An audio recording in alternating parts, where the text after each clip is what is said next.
Good morning, everyone. My topic for today is diarrhea in post-kidney transplant. So, diarrhea in post-kidney or chronic diarrhea in post-solid organ transplant is seen in almost 20 to 50% of patients. In the Indian studies, in post-kidney transplant patients, the diarrhea is seen in different studies, the tune of 10%, 17%, and 47%. Chronic diarrhea is definitely more common in this group of patients. And the most common cause of chronic diarrhea, of course, is infection, with a higher incidence of opportunistic pathogens as compared to the general population. Medication-induced diarrhea also is definitely more common in this group of patients, and a significant number remain undiagnosed even after extensive workup. Why do we need to be very serious about treating this diarrhea? Because it has a lot of problems like dehydration, weight loss because of loss of appetite, as well as loss of proteins in the diarrhea. Then repeated hospitalizations, of course, is seen. The quality of life definitely is affected. And at times there is potentiation of medication toxicity because there is a hemodynamic alterations, and this causes changes in the pharmacokinetics of medications. Then of course it can lead to organ rejection and death.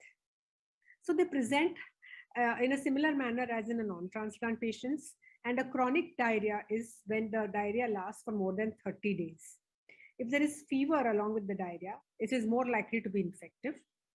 Then if there is blood in stool, the infection is most likely due to invasive bacteria and at times due to CMV.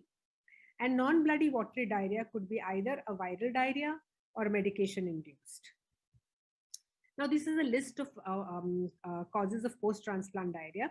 You have the non-infective and the non-infective diarrheas. Infective is bacteria, the commoner being Clostridium, Campylobacter, Salmonella. Then viruses, CMV and norovirus are important. Parasites, you have Giardia and amoeba. And of course, you have the Cryptosporidia, Isospora, Cyclospora, and Microsporidium, which are the opportunistic pathogens.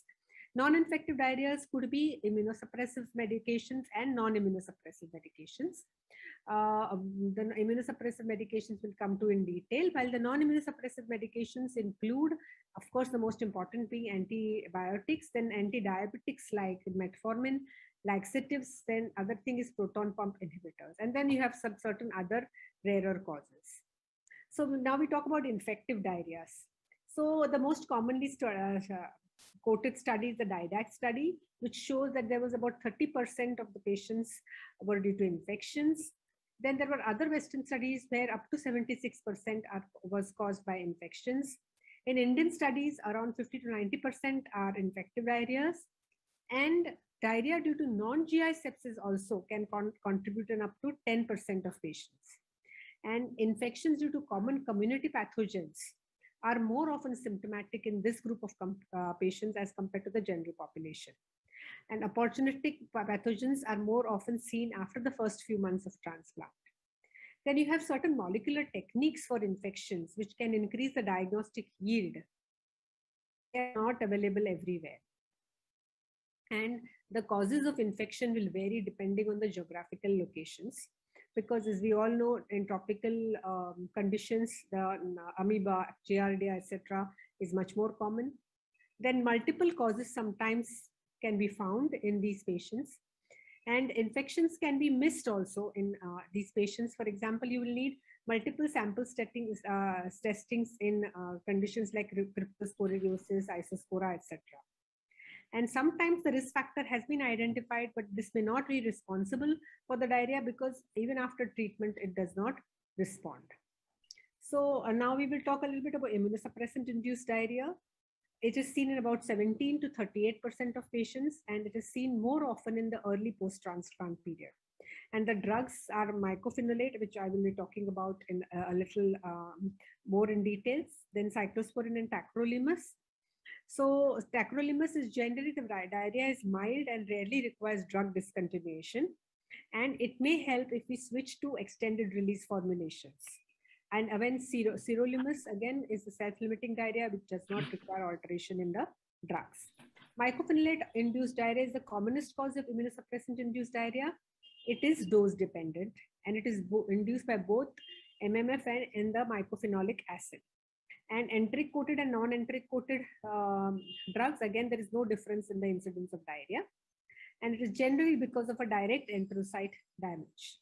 And patients on an MMF who develop diarrhea, almost 30% of them will have changes in their immunosuppression.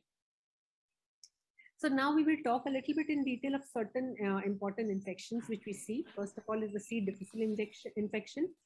This is seen in about 1 to 23% of solid organ transplant recipients, and it is seen least in kidney transplant, but more in liver and lung transplant. And the peak frequency is about 6 to 10 days after transplant. The incidence is rising over the years, and risk factors are exposure to bacteria, age more than 55 years, use of ATG, retransplantation. Then they are very often associated with CMV co-infection. The testing for this includes stool test for the GDH and toxin A and B, which has to be done actually together to have a proper diagnosis. For example, if the GDH is positive and then toxin A or B is positive, then definitely this is C. difficile infection. But if only one is positive, like the GDH is positive but toxins are negative, then you should confirm this by using the NAT test. And remember that you should test all these stool specimens within 2 hours of collection, otherwise you get false negatives. The drug of choice for this patients is oral vancomycin or fidaxomicin, which is not really available. We also sometimes give oral metronidazole, though vancomycin is definitely preferred. And in fulminant cases, you may have to give IV metronidazole in addition to oral vancomycin. And recurrences are not uncommon in these patients. Then norovirus again is a common cause of both acute and chronic diarrhea. And here you do not have a definitive treatment, and sometimes if the diarrhea is very severe, leading to weight loss, etc., then you may have to decrease the immunosuppression. CMV infection, the risk of infection of CMV will depend on the donor and recipient serostatus. And other risk factors for developing CMV infection include the degree of immunosuppression, advanced age, acute rejection, and poor allograft function. CMV generally affects the entire GI tract, but commonly the esophagus and the colon is affected. And it can also cause hepatitis, cholangitis, cholangiopathy, pancreatitis, etc. And to confirm, it is best to do a colonoscopy and biopsies where you will see the typical inclusion bodies. The treatment in mild cases is with oral valganciclovir, while in moderate to severe, you would need IV ganciclovir. And if there is no response, then the drug of choice is foscarnet. The other infections like protozoal infections, which are seen in developing countries, Cryptosporidia, Giardia, and very often we have to give empirical antibacterial medications, or sometimes even antiprotozoal, antiparasitic infection treatment to patients in developing countries like ours. So this is about the algorithm. So that was a very busy slide. So I have just made it simplified here. First of all, you stop any non-essential drugs which can cause diarrhea, like say antibiotics, which you don't really require now, or maybe change in the antidiabetics, etc. Then stool examination should be done for routine culture and parasitic infections. Look for C. difficile. CMV PCR should be done. And sometimes testing for bacterial overgrowth. Breath tests can be done, though it is not easily available everywhere. Even multiplex PCR testing and testing for norovirus is not yet available here, so that is not possible. Then sometimes you can try with an empirical therapy for bacterial and parasitic infections. And of course, colonoscopy is definitely required in patients in whom things haven't improved with all these steps. And then finally, if everything is negative, and then you think that is probably related to immunosuppressants, then a change of immunosuppressants may be required. And the empirical therapy and like antidiarrheal drugs and change in diet should be tried in all patients. So general measures are empirical antimotility therapy should be considered in patients in whom targeted therapy is not successful. And transplant recipients with diarrhea and mild to moderate dehydration should be given the reduced osmolarity rehydration fluids, while isotonic rehydration fluids are given to those with severe dehydration, shock, altered mental status, or ileus. So nutrition management, basically, because it's a nutrition conference, I would like to stress a little bit more. Dietary modifications for changing the type of diarrhea or decreasing the diarrhea, and nutrient supplementation. These are the two things which we need in nutritional management. But there is lack of clinical trials which evaluate the efficacy of nutrition therapy. Dietary history should be taken to assess the adequacy of dietary intake and to see if there is any association of the food intake and symptoms, that is particular foods causing more symptoms. In patients with malabsorption, that is where a lot of diarrheas will have in addition malabsorption, a high energy supply may be required. Then the dietary recommendations include increasing the frequency of feeding and reduce the amount of food at one particular meal. And eat foods rich in soluble fiber. Eat starch foods like rice, corn, potatoes. Then eat foods rich in protein and low in fat. Avoid lactose, then that means, of course, milk. Then caffeine again, because it can propitiate diarrhea. Then fructose food sources should be avoided because they can also cause diarrhea, more diarrhea. Then fruit juices, sweet beverages, and fried foods should be avoided. Avoid high FODMAP foods. Of course, there's a list of what are for high FODMAP foods, and I won't want to get into details because of lack of time. Then elemental nutritional formulas are advocated only if the nutrition is not maintained in this patient. And then vitamin and mineral supplementations wherever required should be given. Now, are probiotics useful in diarrhea? Most studies with probiotics do not have really robust data because very often different studies have different formulations of probiotic and there is no standardization of patient categorizations.